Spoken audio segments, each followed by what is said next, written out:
Wagwan. Yeah, Yeah. Yeah, that we just have a really interesting conversation out of nowhere. One of my old school friend them, as you can see me, I represent today, is it? Mm-hmm. What Yeah. that? SDGC, one can ask that for you see the colors you're supposed to know. I don't know. Okay. So tell me a little bit about yourself now. For my followers don't really know you. What them want know? Yeah. Where you hail from? I hail from Jamaica, of course, Kingston. Okay. And you're going like you don't want to recognize my crest? Eh? And you're going like you don't want to recognize my crest? Me not know. Me not know. Maybe you don't. Which school you used to go? When I'm there, me leave Jamaica when me there in our 5th grade. So me Okay. All right. So So yeah, like, you're basically a Yankee. me not know. All right. Let's see how it. But you read 120 book last year. Huh? First of all, you count the book them like 1, 2, 3, 4, 5, like. You know, I wasn't keeping count at first, and then I was going through because I have Kindle, so I have a Kindle app on my phone. Okay. And I was going through, and it just like one day it was like, congratulations, you've read it was like 95 books, and I'm like, wait, what? And it's like, you've read 95 books. I'm like, I didn't read 95 books. And was it 95 books over a prolonged period of time, or was it 95 books last year? 95 books last year. Damn, bro. Yeah.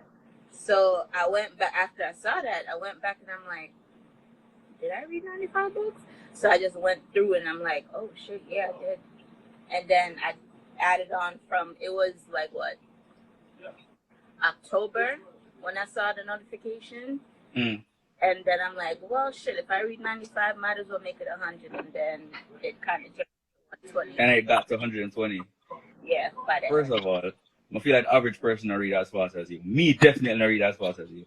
And I think I read a decent amount, but I definitely don't read. Like when we do the maths, like you basically finish a book every 3 days. Sometimes it was like that, yeah. On average, because 365 days you read 120 books. So every 3 days you're in our next book. That to me, that's exceptional. We must commend you for that 100%.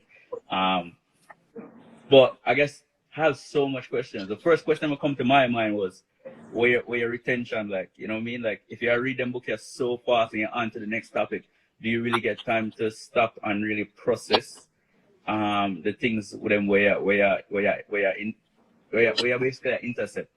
Because for me read deep. I'm a slow reader, I can tell you that. If me say a word I'm gonna understand, I'm gone a dictionary. Like that is me. So me stop, I'm gonna go back to dictionary. If me read a quote and I'm like, yo, that deep, or yo, I never really understand that, I'm gonna stop, I'm gonna go back and read over the whole paragraph. Like that's how me read. So I guess the question that I'm putting forward is, do you think at the speed at which you read affect your retention?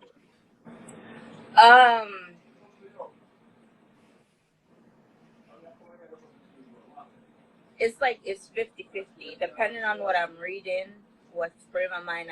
Because honestly, it started because I just had time on my hand and I was going through my shit. I was in my shits. You in your bag. Yeah, I was in my shit, basically. All so right. I was at home, I wasn't working, and basically I read and I slept. Read, sleep, read, sleep, read, sleep. So half the things I don't remember the books, but if you give me like, if I see it and I read like the synopsis, I'm like, oh yeah, I remember that. I remember this plot line. But like, okay, to spew out everything verbatim, no. The other ones, like the big major ones, actually I'm not gonna say big major ones. It's like maybe like a handful of them that really like stuck. So that really stuck. Hold on, let me tell you. So I read The Alchemist. Love that book. That's That's probably one of my. That's probably my. That's definitely my top 5 books. Yeah. I've been seeing that book since I was in like what 7th grade, and everybody was talking about the Alchemist, the Alchemist. And I'm like, Oh yeah, because you went to school here. huh? You were in 7th grade in America. Yeah, I left Jamaica Yeah. when I was in 5th grade, like middle of 5th grade. Yeah. So my sister's a teacher, right? She's an English teacher in America, and I think she teaches 6 through 8. And I think when I came to America, I was living with her initially, right? And she told me like this is one of the books that she's read before, and she thinks at my age that's something that I should be reading now or should have read. And I definitely read The Alchemist, and at first it wasn't my type of book because I mean based on the books that we spoke about, you know that I like basically non-fiction, like serious type books, anything about psychology, philosophy, and it was like a storybook, and I was like, yo, this is not me, but I'm gonna read it anyway. And then the book captivated my mind. I read it, and I just realized it has so many deeper meanings in that small story that that shit just stuck to me nonstop. Like that's definitely something my kid has to read. Yep. I gave up on that book like twice. Like I started it, I'm like, what the fuck am I reading? And then I stopped, and then I just finished it, and I'm like, oh, this is what I was reading, and like everything is like, I'm like, god damn, this shit still applies right now. So yeah, I would definitely say The Alchemist is like should be on everybody's like top list for anything at all. Definitely on my list. And like anything, it should be on your list. All right. While we're here, right? So somebody asked, what type of books do you like to read? As I said, I don't really have a type of book that I. It's just like any like. You don't got no type. Bad books is the only thing that you like. Huh? I say you don't got no type. Bad books is the only thing that you like. You know. But no, I kind of just read anything that, like, if I read the summary on the book, and I'm like, okay, this might have some potential. I read the book, and then I'm like, oh, okay. Then I either. All right, so let's rephrase the question. What type of books do you find yourself most frequently reading? I'm most a lot of them are by like Black authors. So like both in regards to like it's like I guess more romance, but it's like deeper meaning of it. Like I'm gonna give you a series to read, and it's gonna blow your mind because you're gonna say, "Wait, what kind of shit am I reading?" But yo, don't give me no thing that'll make me feel soft, you know, my girl. Like, you can't have man cry and them thing there, you know. Listen, it's gonna make you feel soft, but it's gonna make you feel so strong after. It's one of my favorite authors. Her name is Kennedy Ryan. Kennedy Ryan. Let me write that down. Kennedy Ryan. Okay. What is it about? So it's a series, right? Okay. It's called the Grip series. Oh Lord God, the Grip. That sounds like a Dexter Up song. That definitely sounds like a Dexter Up type of song. The Grip. All right. What she say about the Grip? Julio. Go on, you know. The Grip Julio, but definitely check out the series. It's more so to do with like interracial. It's about basically the premise of it is about an interracial relationship, right? Mm-hmm. It's about this guy. He's an artist, up and coming. You know, born and raised in Compton. Got the 1% that makes it out and goes to the prestigious art school, and then all of a sudden he's catapulted into Hollywood, but he still got to deal with, I'm Black, y'all love me, but yet still y'all not going to acknowledge me as a man, as a Black man, as a person. But yeah, you want to take my art, you want to take my music, you want to take my sound, you want to take my look, but you're not going to appreciate me as the man. That's deep. I feel that. Yup. I'm telling you, it's going to blow your head. And then like on the other side of it, you have his I guess you'll say his partner in the book, where she's this white privileged person, Right. but she's trying to go into the book, go into his world, and forgot. It's so crazy. The book is so crazy. You just have to read it. You're gonna have your minute where you're gonna be like, wait, what is this? But Nice. book 1 is slow. Book 2 is called Still. How many books are in the series? 3. Okay. So I'll tell you. Hold on. Book 1 is Grip. Book 2 is Rise, I believe. And then book 3 is Still. It goes through like a whole bunch of stuff. Like fertility issues, race issues, abuse. It goes through the gamut. I like the fact that you're suggesting this at this moment, because I feel like it's fitting for the climate that we're in right now. Mm-hmm. And I think it would definitely be a good read for people, because, like, we're dealing with them emotions at real time. Like, I mean, we've always been dealing with them, but I feel like they're amplified right now. So I think it's definitely a good read at this moment. And I like reading shit that's contemporary with what we're going through. I think it makes a better read for me. This writer, she always challenges like race, woman, masculine energy, feminine energy. She challenged like a whole gambit of things. She challenged like politics, religion, everything. It's you always find it in her books. Like the book after that I read in her series is called the King Men Duet. It's same thing. You see in the male who's on the white privileged side, and you have the female who's a native, and it's mind blowing. All right, I'm definitely liking that. I'm definitely gonna read that. Somebody asked your top 5 books. My top 5 books. And I think you must. If we were gonna have a live about books, you must have seen this question coming. And I was trying to go through that, but I'm like, damn, what's my top 5? I'm here for it. I got my pen and my paper. I'm writing this down. My top 5. So I always come back to this writer for some reason, and I don't know if it's because I'm in like the state of mind that you are. Right? But Don Miguel Ruiz. Okay. Any one of his books is like.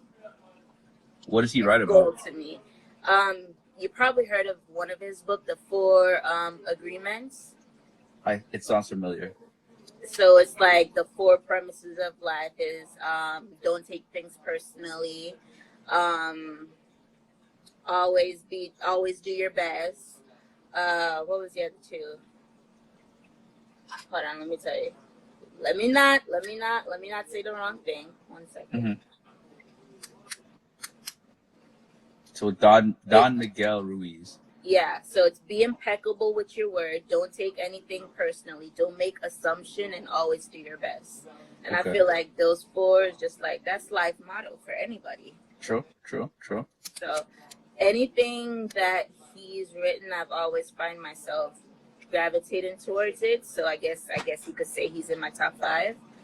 Mm-hmm. He has like The Mastery of Love, The Voice of Knowledge. What is it? The 4 Agreements. So you think all your top 5 books are from him? Basically. Okay. Also, the other girl that I mentioned, Kennedy.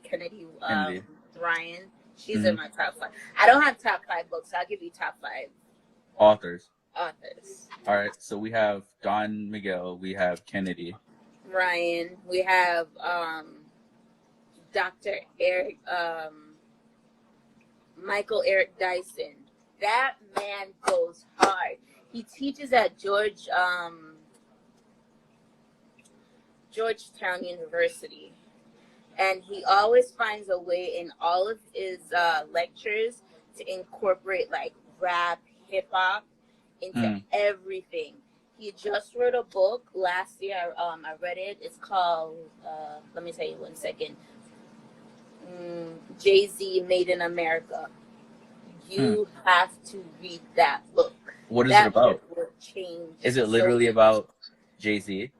He basically give you what you call it, a critique of Jay-Z from his childhood, his rap career, his business mind, his politics, his ideology, his like energy, like his like male energy, how he works with females, how he's like his relationship. He basically breaks down everything. So everything it's basically, that he thought of. What is that called? That's not an autobiography, but it's almost like a biography. But a critique, like you said. It's a critique, basically. He always does critiques for everything. Okay. Trying to figure out. I think we covered so many of my questions mad quick. How many hard copy books do you actually have, though? Not a lot. Not a lot, cause I saw the picture that you posted with some books, and you're like, you're excited when you get new books or whatnot. And I was thinking to myself, like, damn, like if you read 120 books last year, like where are you keeping these books? I would have a lot of places. Yeah. Before, like when I blamed this on my mother because she bought me a Kindle. Let me tell you a quick story. She bought me a Kindle for my birthday, for like my 15th birthday. She added her credit card to it, and unbeknown to me, I thought it was just a gift card. So I'm reading. New book. It was free. New book literally ran up $500 on this woman card in books. In books, almost got my ass beat. I mean, Jamaican parents weird enough though, because first not beat it for read, and then know that you read don't beat it because you read too much. Exactly. But I think she the one that like catapults all of this, because she gave me that Kindle and it was like, boop. I wonder how that argument went though. Like she was just like, "Yo, yeah, read too much." Listen, it wasn't that. No, it wasn't even the read too much. It's like, "Yo, how much money you spend on books? Huh? Yes, it is. Yes, it is amount. Where I spend? Yo, I can't. Where I spend on this? $500? I give you a limit of $100. You got 500. Bruh. She was big mad, but I'm like, sorry. And then that just kind of like catapult everything. Before that though, I had, you know, those big gallon like the containers? The containers, yeah. I have like, before I left for college, I had maybe 3 of those filled with books. So that should tell you how. I had them filled with books too, but they were all textbooks, to be honest. I always bought them shits and never used them. I never read textbooks. To be honest, textbooks take so much money, and you don't read half of them. So that's what most of my books were. I think I only buy hardcover books now if it's a book that I think I want my kid to read. Yeah. And that's the approach I've been taking, because I want it to be something. Because some of my favorite books, I literally just found on a shelf, like at my grandma's house or something. And I want it to be a situation where, you know, like even when I least expect it, like even a book like The Alchemist, I want my kid in the future, you know, if and when I have a child, I want my kid to actually like just stumble across something like that, and it could be a treasure, you know what I mean? So my why for buying hardcover books is literally so I could plant treasures in my house for kids and whoever visits. That's just my why for having books in my house. I like that. Yeah, because if you have it on a Kindle, like it's nobody's gonna see it. I've also read like Small Business Bible, for instance. I started going through that. I think I was doing an Audible book or something. And it was such a good book that I bought a hard copy. I've never opened that hard copy, but I just bought it so somebody could stumble on it in my house and be like, yo, I got the hookup. You know what I mean? I like that. So we're talking about my list. What's your list? I think Rich Dad, Poor Dad is up there. The Alchemist for sure. That book. Yeah, Rich Dad, Poor Dad is tough. It's really tough. Like it challenges the way you think about things, and it shows you why. like the difference in the habits of rich people and not even say poor people, because both his dads were rich. They just had a different mindset about money. Right. So definitely Rich Dad Poor Dad, The Alchemist, How to Win Friends and Influence People. Love that book. Love that book. Love that. I need you. Yeah, you would tell me. I need to go. It teaches you so much about conversation, even like the importance of when someone's talking to listen, and the importance of not trying to catch this W every time you have an argument, but like it just teaches you so much about everything in life and how to get along with people and how to show people that you care, because in reality we care about a lot of things that people are saying, but sometimes we just like we want to be right so bad, or we want to make our point so bad that we actually drive people away. So it gives like a lot of things like that. So Rich Dad Poor Dad, The Alchemist, How to Win Friends and Influence People. Yeah, but I definitely would like to read it just so I could enlighten myself. You should. I think you're gonna have a whole different perspective. You're gonna battle with yourself for a long time after you do the research. But it's like, you remember how I don't like when I was younger in Jamaica, I remember almost all of our favorite celebrities were saying, "Oh, they're in Illuminati, like Rihanna's in Illuminati, da da da," and then that became a big thing, and people were like, "Yo, should I even be listening to their music?" Da da da. Everybody's in the Illuminati at this point. And where the hell we at now? Like, you know what I'm saying? Like where we at now, we still listen to their music. So why were we like being distracted anyway? I think it's like awareness. You're aware of it, and then you make a conscious effort to do what you want. But you're aware of it. So, I don't know, man. Just do your research. Once you do your research, form your opinion, and then you go from there. I'm not knocking anybody. It's gonna fuck with your head mentally. Like I said, it's gonna fuck with your head mentally because I'm still grasping with that concept. I'm still grasping with all of it. When did you read it? when you look up like the evidence and everything that it's like playing right there in front of you, it's like, wait a second, what the hell? So, you ever heard about confirmation bias? Yep.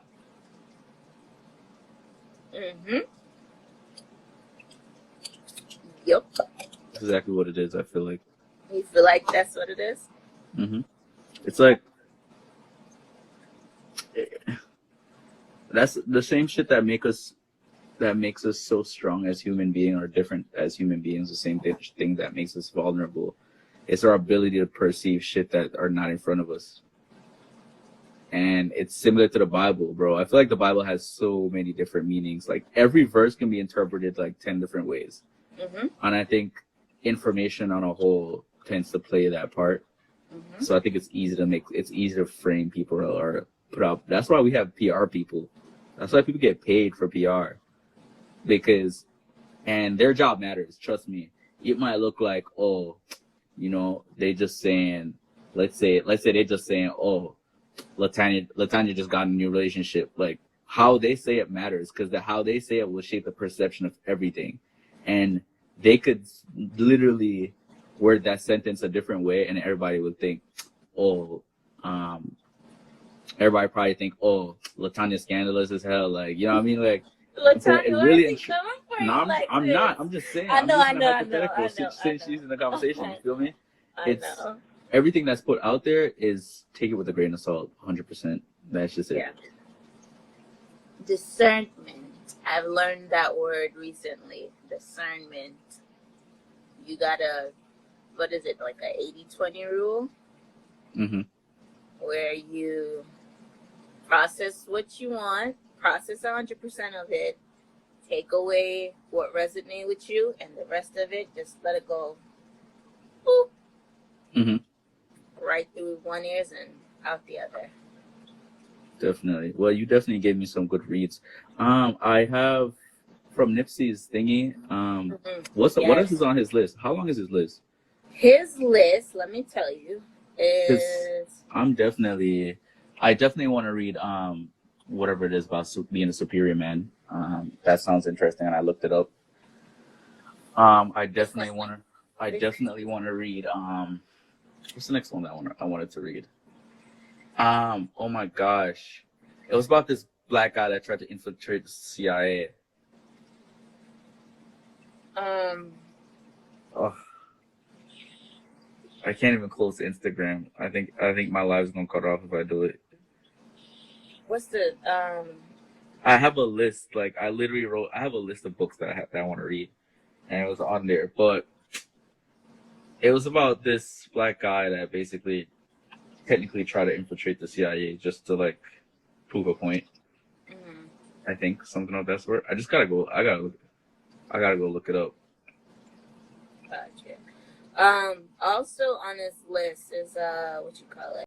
3 Magic Words, the 48 Laws of Power. Read that. You read that? Mhm. It's on my That shit long as hell. Yeah. For me, at least. You probably finished that shit in a week. Don't come for me like that. The Art of War. I feel like everybody needs to read that book. The Art of War. I didn't read it yet.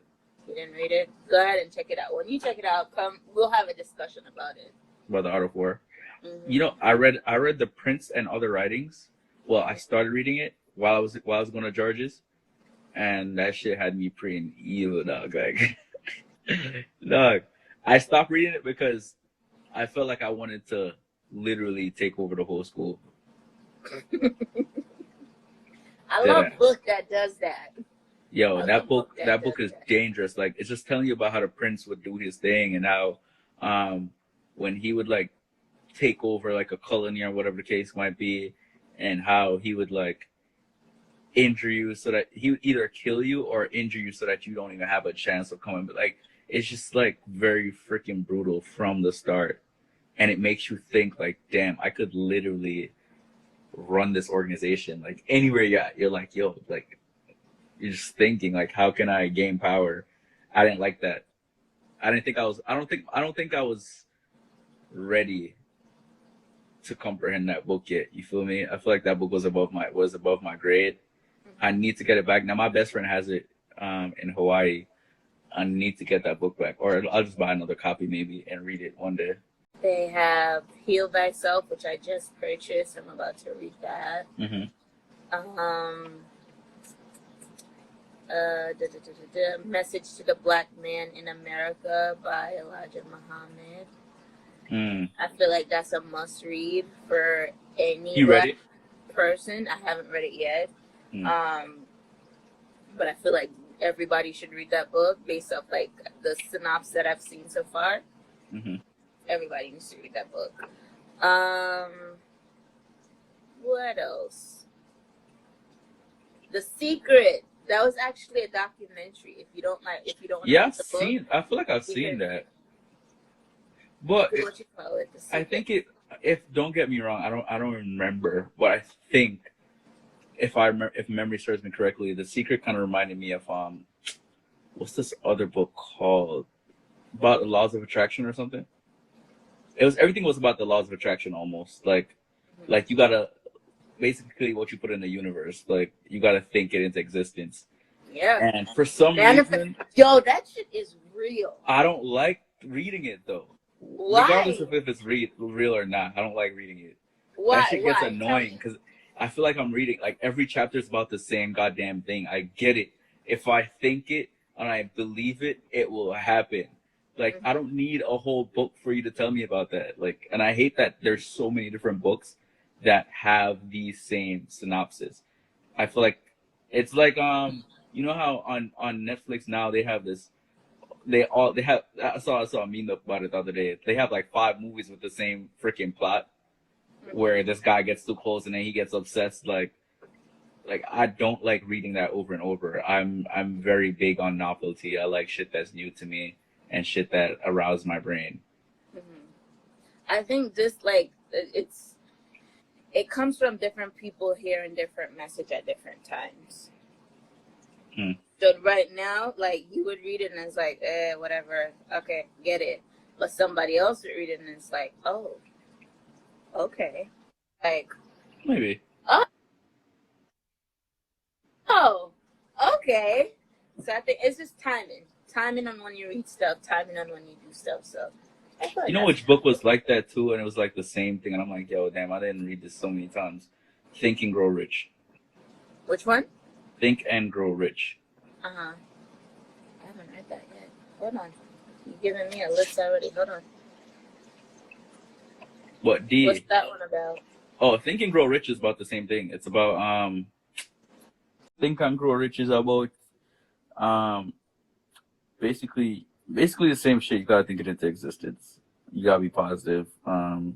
It's all about a mental thing. It's about how you think, and like basically like the namesake, how you think. It's about your thought process is what's gonna lead to your riches. But it got annoying, bro. Like I feel like every chapter was about the same thing, so I didn't really like that. Gotcha. Mm-hmm.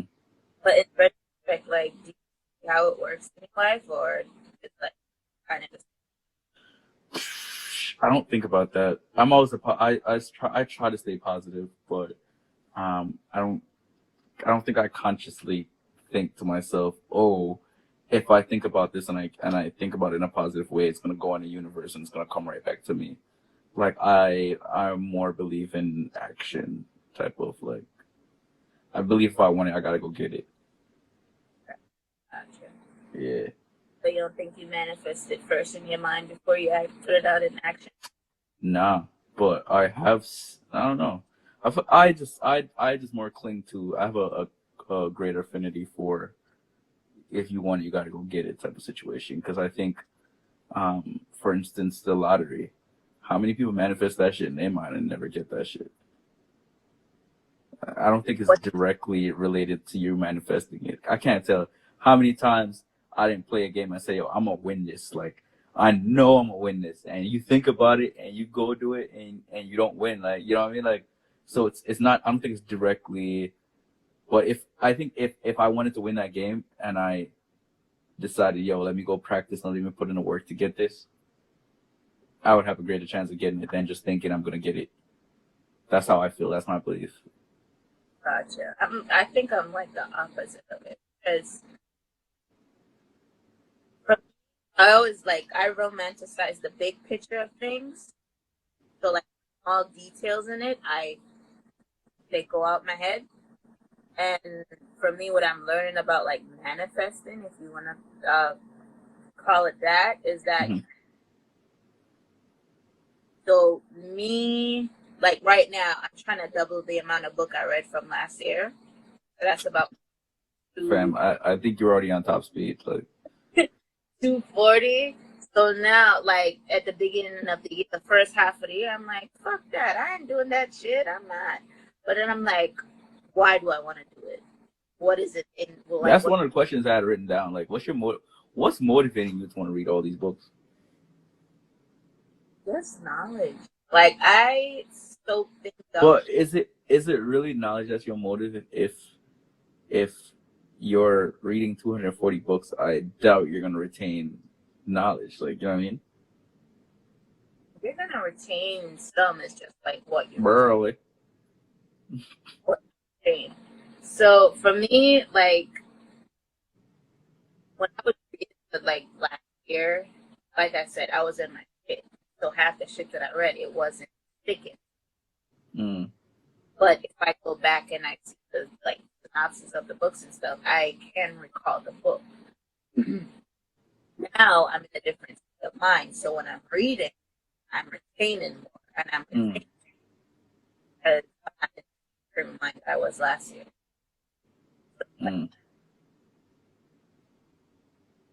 Yeah, break up. Rain not fall over there. Oh yeah, there.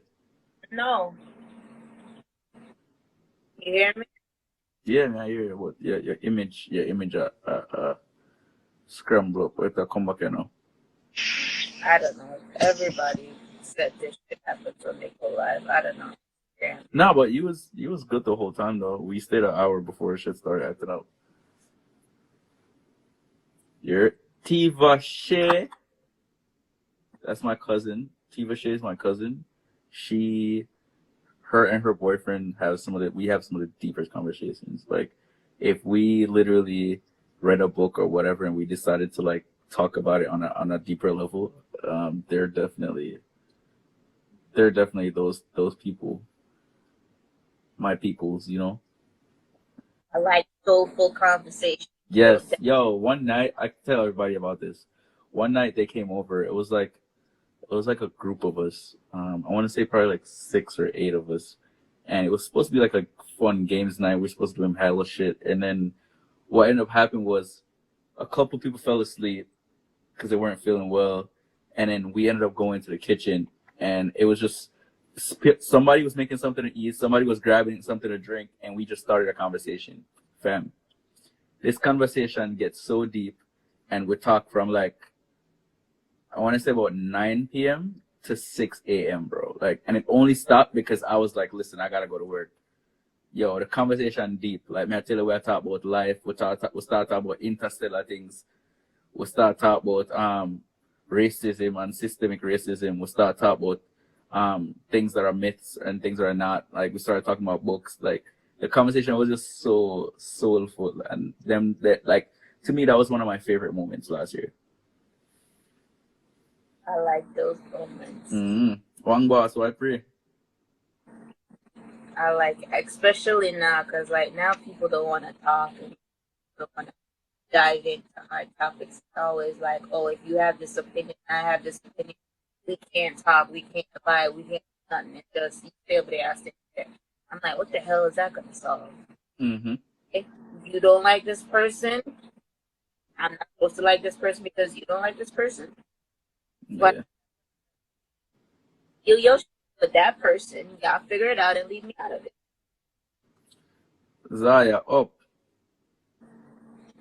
Yo, Or I gotta do a live with Zoya at one point, bro. Because Zoya's like one of the top 5 funniest people I know, and she don't even try. Definitely. Oh, and Big Wilka is my brother that told me about the Willie Lynch letter. Shout out to him. One of the best reads I've read. Definitely. gotcha. So wait, what are you reading now? I'm reading Sex at Dawn right now. It's about um basically all the historic and scientific evidence that proves that humans are not naturally monogamous. And it kind of talks about how monogamy affects our society. What? I have a book club. You like that book? Topic. I've had this. I've what you call it? Heard a couple people on the topic. Sparking some. Well, I like having those conversations. So whenever. So I'm a what? Hold on. Is Red at Dawn? You said. Sex at Dawn. Sorry. Sex at Dawn. I'm a read.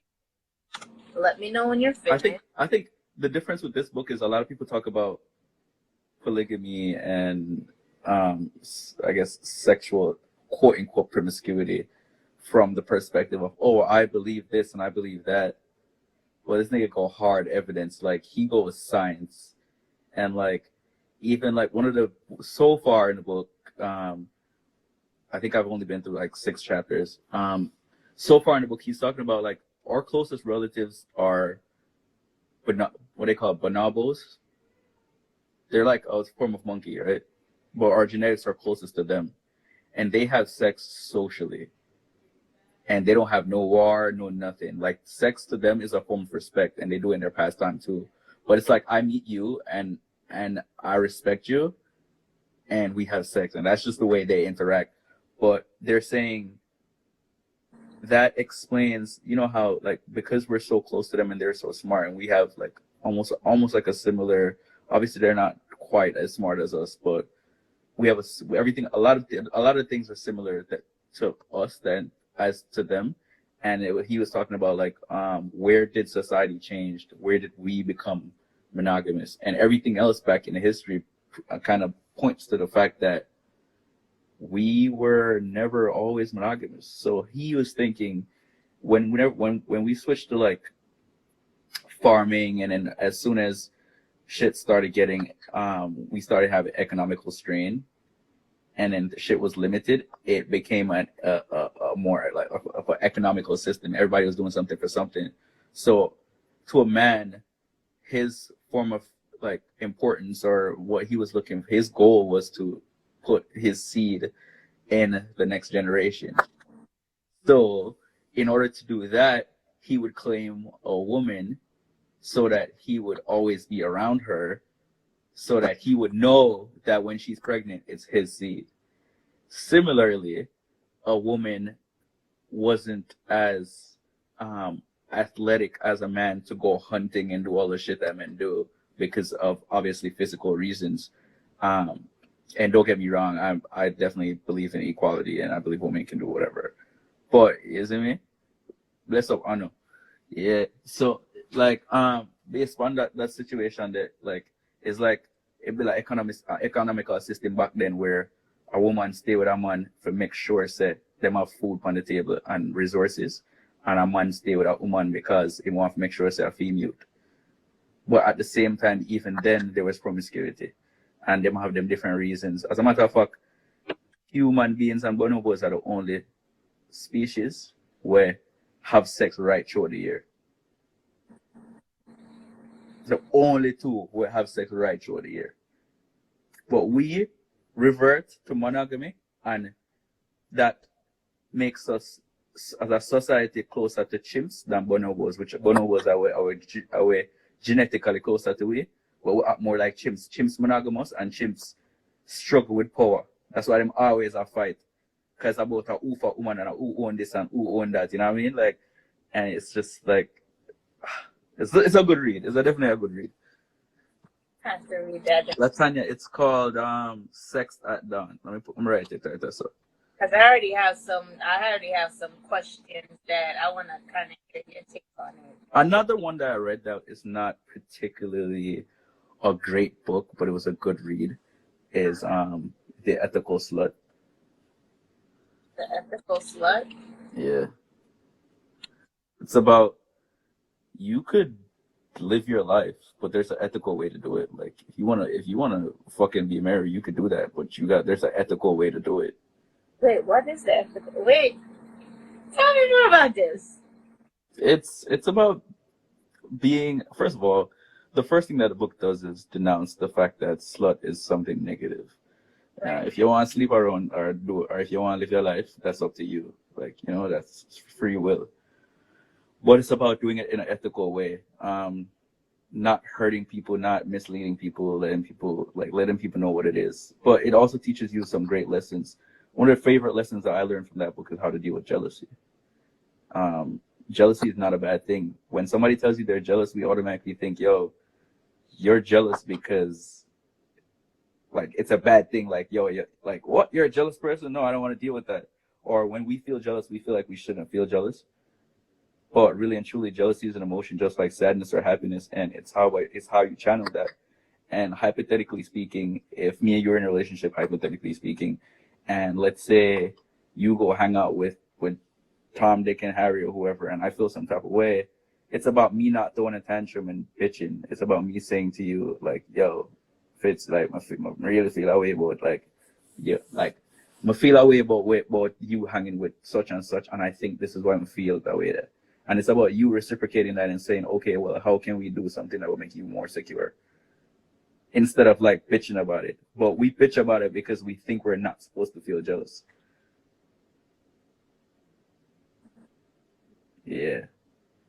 Okay. Latanya, I believe so. Yeah. Yeah. So that's definitely a good read.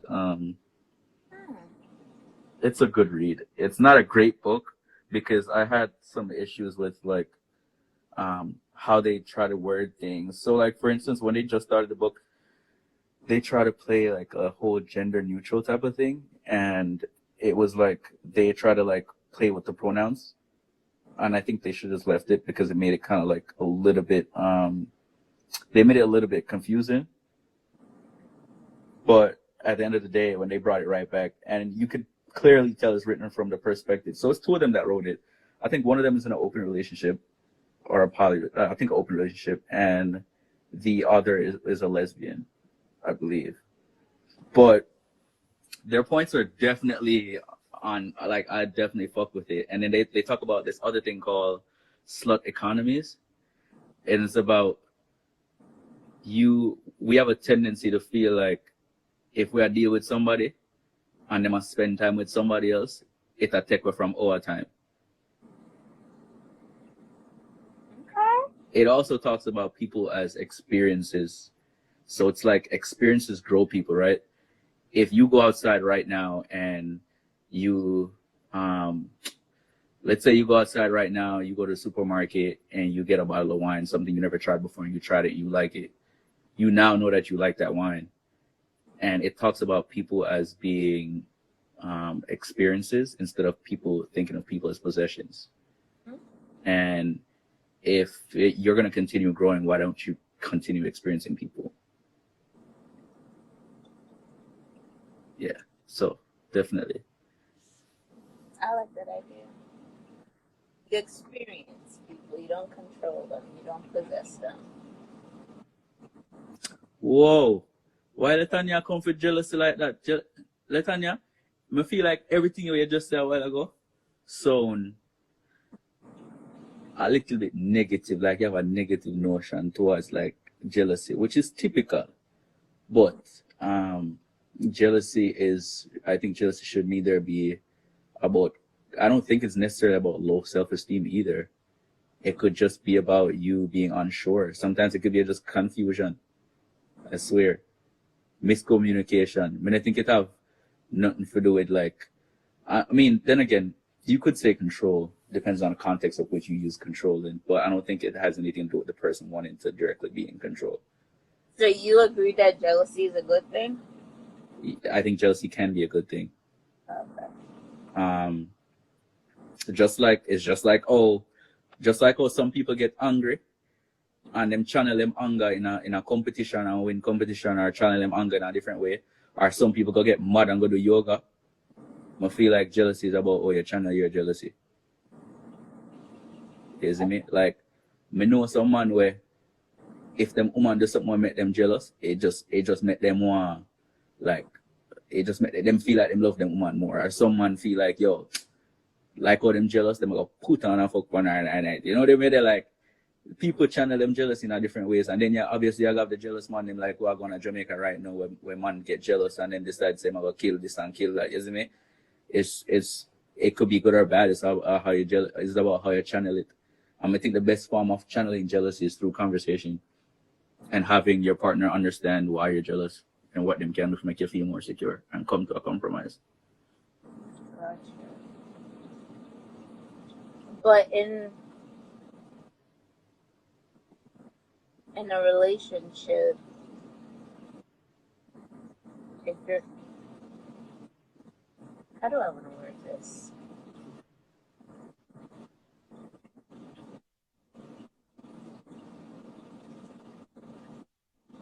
How do you compromise on jealousy, though? You don't compromise on jealousy. You compromise about the situation. Let's say a situation that was based off of jealousy. Well, hypothetically speaking, all right. I don't know if are you in a relationship now? Do you remember the last time you were jealous? Because jealousy doesn't even have to do anything with a relationship, really. But do you remember the last time you were jealous and what you were jealous about?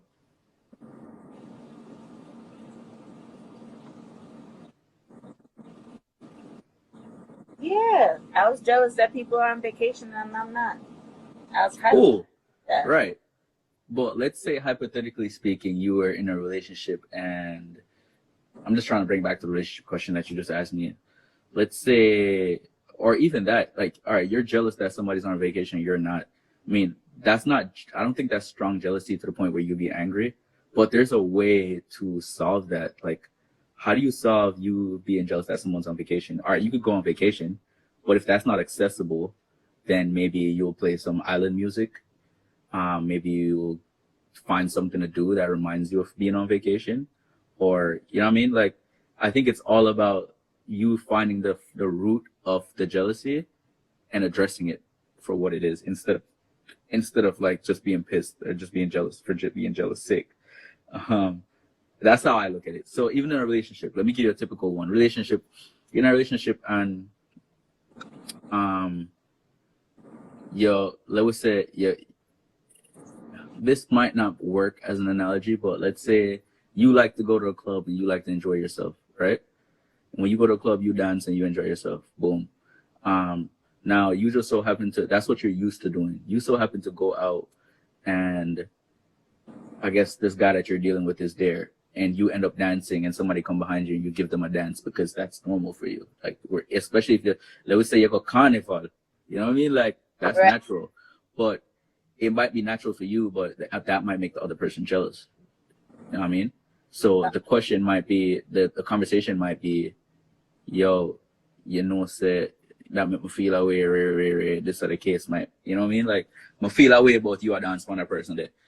I think the conversation should be like that instead of you being, like, I think that the most obvious thing that people do, them would be like, yo, frequently them would be like, yo, what you do? Get mad. Like, I think it should be a conversation of, yo, all right, I feel away about this, cool.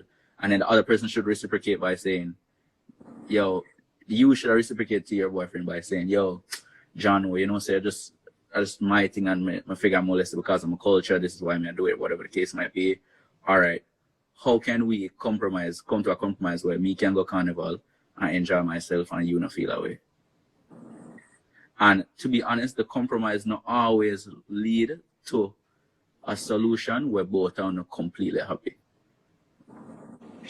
Sometimes you gotta feel like, yeah, I need that ear nor there, and it might feel like, yo, I don't need that ear nor there either. But at the end of the day, that ear nor there is contentment. Like, at the end of the day, you have a piece of happiness and the other person have a piece too. And sometimes I just that you have to go with. And I feel like sometimes people stuck in them ways too, and then believe, like, if this is the way me want it and this is the way me enjoy it, you gotta deal with it or we're not gonna. Gotcha. And I think that should be the case. Yeah, real way. Okay, ask your argument. Lance, pick up yourself, G. I pray. Okay. I see where you're coming from. I see. A real chop, man. Gotcha. Yeah. But more conversations to come. Definitely may have to have a part two. You see me? We do live for 1.5 hours. Damn. And this is my first time ever I go live like this, because I don't go live like that. Really? Yeah, I really don't go live like that. I'm a very anti-social, social person. That's so me. Right now, like, you inspire me for really do this and kind of get to know me IG friend them, because a whole heap of people, I feel like I have some dope people on my IG who I never really talk to or really meet. And so I'm gonna try to do this more often and link up with some people them and talk. But yeah, it was definitely good going live with you. I'm finna go to my bed and get ready for tomorrow and shit.